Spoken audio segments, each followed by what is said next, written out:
ज्यावेळी तुम्ही पहिल्यांदा MPSC UPSCचं पुस्तक उघडलं होतं त्यावेळी तुमच्या डोळ्यात एक स्वप्न होतं, अधिकारी बनण्याचं स्वप्न. पण आज मी तुम्हाला एक प्रश्न विचारते, तुम्ही स्पर्धा परीक्षांची तयारी का सुरू केली होती ते अजूनही तुम्हाला आठवतंय का? मित्रांनो, समुद्रामध्ये जहाज कितीही बळकट असलं तरी त्याला दिशा नसेल तर ते भरकटतं. स्पर्धा परीक्षांच्या प्रवासात देखील अगदी असंच घडतं. आपण अभ्यासाला सुरुवात करतो, जोमाने अभ्यास करतो, दिवस रात्र कष्ट करतो, मेहनत घेतो. पण काही परीक्षांमध्ये आपल्याला मार्क्स कमी येतात, काही परीक्षा अवघड गेलेल्या असतात, आपल्यासोबतचे मित्रमंडळी पोस्ट घेऊन पुढे निघून गेलेले असतात. आपलं मात्र नाव रिझल्टच्या PDF मध्ये आलेलं नसतं. अशा वेळी आपले मित्रमंडळी, पाहुणे मंडळी, इतकंच काय आपले घरचे देखील आपल्याला प्रश्न विचारू लागतात आणि आपण देखील स्वतःवरती विश्वास ठेवायला घाबरू लागतो.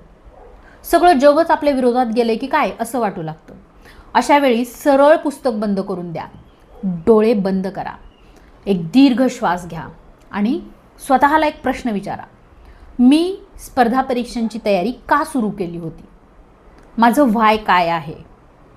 घरच्यांचं स्वप्न पूर्ण करायचं आहे, समाजासाठी काम करायचं आहे, फायनान्शियल स्टॅबिलिटी हवी आहे, समाजात मान सन्मान हवा आहे, की स्वतःची वेगळी ओळख निर्माण करायची आहे, की अजून काही?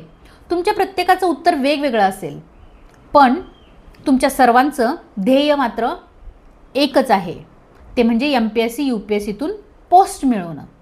त्यामुळे मित्रांनो, उत्तर आठवा, तुमचं व्हाय आठवा. सायमन सिनेक नावाचे एक रायटर आहेत, ते त्यांच्या स्टार्ट विथ व्हाय या पुस्तकात म्हणतात, people are inspired by why you do something. तुम्ही कोणती गोष्ट करताय यापेक्षा तुम्ही ती गोष्ट का करताय याने लोक प्रेरित होतात. त्यामुळं तुमचा व्हाय जितका मजबूत असेल, स्ट्रॉंग असेल, त्यावेळेला कितीही कठीण हवं असला तरी माणूस पुढं पुढं जात राहतो. त्यामुळे आत्ता तुम्हाला कंटाळा आला असेल, थकला असाल तर थोडी विश्रांती घ्या, पण तुमचा व्हाय विसरू नका. तुम्ही अभ्यासाला का सुरुवात केली होती ते विसरू नका, तुमचं स्वप्न विसरू नका. मित्रांनो, ज्या वेळेला तुमचा व्हाय मजबूत असेल त्यावेळेला कितीही कठीण हवं असला तरी तुम्हाला तो अडवू शकणार नाही. आणि कदाचित आज तुमचा व्हाय आठवणं हीच तुमच्या सक्सेसची सुरुवात असू शकते.